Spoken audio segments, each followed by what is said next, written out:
Hello everyone, welcome to Punjab success mantra. आज के lecture में हम डिस्कस करेंगे that is West Nile virus. अब ये वायरस क्यों न्यूज़ में था वहां से स्टार्ट करेंगे और इस वायरस के बारे में सारी डिटेल्स हम पढ़ेंगे। राइट, उससे जाने से पहले आप कुछ हमारे फ्री इनिशिएटिव देख सकते हैं। फॉर एग्जाम्पल 10:15 आपसे डिस्कस किए जाते हैं करंट अफेयर्स, 12 बजे daily current affairs issue discuss किया जाता है स्पेसिफिकली फॉर पीसीएस। नेक्स्ट ऐसे ही डेली 10 एमसीक्यूज रिवीजन चल रही है, दैट इज एट 2 PM। उसके बाद वन लाइनर पंजाब जीके आपसे डिस्कस किया जाता है 3 PM। यूट्यूब शॉर्ट्स डिस्कस किए जाते हैं, स्ट्रैटेजी वीडियोस डिस्कस की जाती हैं आपसे। ऐसे ही 6 PM आपसे daily 10 MCQs for Punjab PPSC और PSSB के जितने भी एग्जाम्स हैं उनके लिए जो इंपॉर्टेंट टॉपिक्स हैं वो आपसे डिस्कस किए जाते हैं। एंड 9 PM अगेन आपसे कोई ना कोई स्ट्रैटेजी वीडियो डिस्कस की जाती है।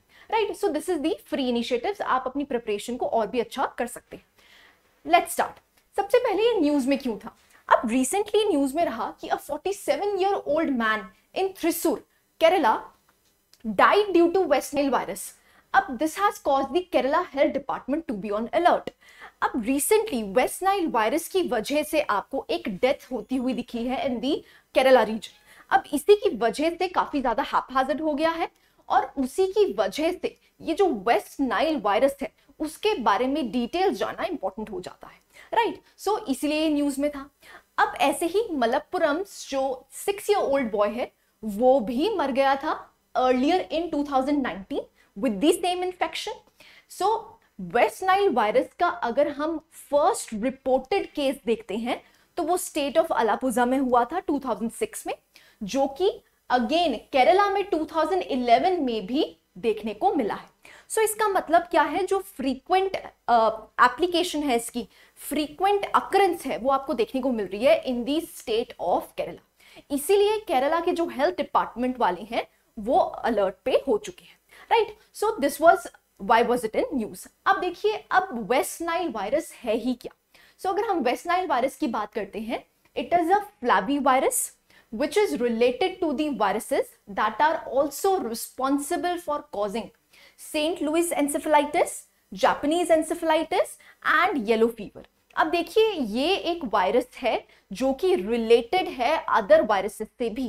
फॉर एग्जाम्पल आपको जो डिजीजेस कॉज करती हैं येलो फीवर, उन्हीं के जो कॉजिंग एजेंट्स हैं वही आपको वेस्ट नाइल वायरस में भी देखने को मिलते हैं। Right, so it is a mosquito born single stranded RNA virus. Now this is important, ये RNA वायरस है, DNA वायरस नहीं है।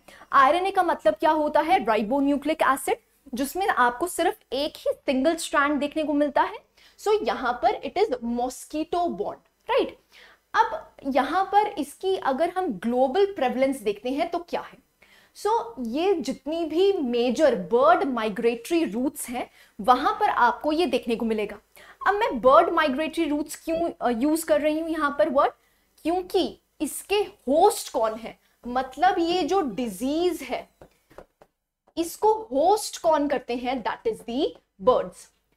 अब जब ये बर्ड्स, इन्फेक्टेड बर्ड्स, मॉस्किटोज इनकी कांटेक्ट में आते हैं तो ये मॉस्किटोज ये इन्फेक्शन ले लेते हैं और फिर मॉस्किटोज जब एक हेल्दी पर्सन को काटते हैं तभी ये जो वेस्ट नाइल वायरस है आपको ह्यूमंस में भी देखने को मिला। राइट, सो जो इनके होस्ट हैं वो कौन है? बर्ड्स। इसलिए जो भी माइग्रेटरी रूट्स के दौरान जो भी स्टेट्स, जो भी आपको नेशंस देखने को मिलते हैं वहां पर आपको वेस्ट नाइल वायरस की प्रेवलेंस देखने को मिलेंगी। राइट, सो मान लीजिए Africa, Europe, middle east, north America, ऐसे ही वेस्ट एशिया में आपको ये जो डिजीज है कॉमनली देखने को मिलती है।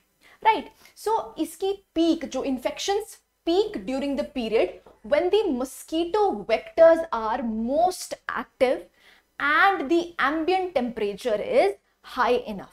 सो यहां पर क्या है, जो कंड्यूसिव एनवायरनमेंट मिलना चाहिए। अब देखिए, होस्ट मैंने आपको क्या बताया? बर्ड्स है। वेक्टर्स कौन है? ये मस्कीटोज। अब ये जो मस्कीटोज हैं यही कॉज करते हैं इस डिजीज को इन द ह्यूमंस। राइट, सो यहां पर क्या है, ये जो मस्कीटोज हैं ये जनरली एक्टिव कब होते हैं? जब हाई टेम्परेचर्स एग्जिस्ट करते हैं।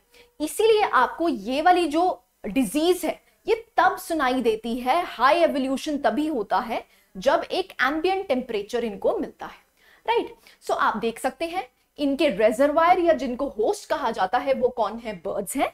ये बर्ड्स से मस्कीटो में चला जाता है और ये मस्कीटो जब एक हेल्दी पर्सन को इन्फेक्ट करते हैं तो ये ह्यूमंस में भी ट्रांसफर हो जाता है। सो चाहे ह्यूमंस हो चाहे एनिमल्स हो, वहां से ये ट्रांसफर होता है। तो ये मस्कीटो क्या बन जाता है, it is a vector. Vector का मतलब क्या होता है, disease causing agent. I hope यहां तक क्लैरिटी है, राइट। सो अगर हम ओरिजिन की बात करते हैं तो 1937 में जो वेस्ट नाइल वायरस है, it was first isolated in a woman in West Nile district of Uganda in 1937। So ये आज की डिजीज नहीं है, इसको आइसोलेट कब किया गया था, 1937 में किया गया था। ऐसे ही अगर हम 1953 की बात करते हैं, it was identified in the birds in the Nile Delta region in 1953। अब 1953 में देखा गया कि इनके होस्ट कौन है, that is the birds। अब देखिए क्वेश्चन आपसे कैसे फ्रेम होगा, आपसे प्रीलिम्स में मल्टीपल स्टेटमेंट्स लिखने को दे देंगे और बोलेंगे कि वेस्ट नाइल वायरस का होस्ट कौन है, that is birds, या फिर वहां पर कोई और होस्ट दे देंगे। तो आपको याद रखना है वेस्ट नाइल वायरस के होस्ट कौन है, that is the birds, right. So आप देख सकते हैं ये जो आपको ब्लू कलर में देखने को मिल रही है, दैट इज द नाइल।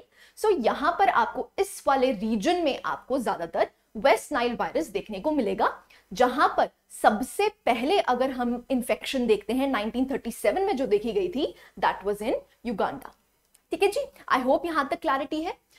अब इसके सिम्टम्स कुछ हैं, देखिए generally only 20% of those infected with the virus will develop West Nile fever. अब देखिए ये जो है ये एसिम्प्टोमेटिक है। एसिम्प्टोमेटिक का मतलब क्या है, आपको सिम्टम्स देखने को ही नहीं मिलते। अगर 100 बंदे इन्फेक्टेड हैं उसमें से सिर्फ 20 ऐसे मिलेंगे जिनको कोई ना कोई सिम्टम्स देखने को मिलते हैं।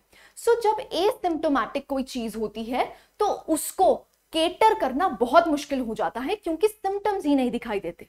सो जनरली आपको सिम्टम्स क्या होंगे, फीवर होगा, वॉमिटिंग होगा, डायरिया होगा, बॉडी पेन एंड एक्सेट्रा।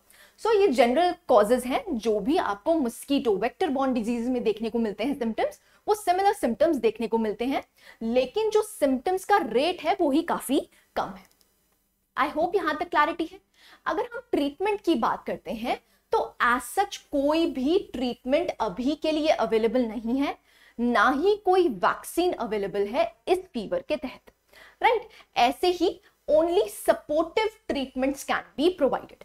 अब अगर आपको कोई बॉडी में सिम्टम्स देखने को मिल रहे हैं, उन सिम्टम्स को केटर करने के लिए मेडिकेशंस प्रोवाइड करी जाती हैं, लेकिन स्पेसिफिकली वेस्ट नाइल फीवर के लिए आपके पास कोई भी वैक्सीन या फिर ट्रीटमेंट एग्जिस्ट नहीं करता, right. So this was the holistic coverage of West Nile fever. आप कुछ हमारे फ्री इनिशिएटिव्स और पेड इनिशिएटिव्स देख सकते हैं। So this was it. I hope you like the lecture. Thank you very much.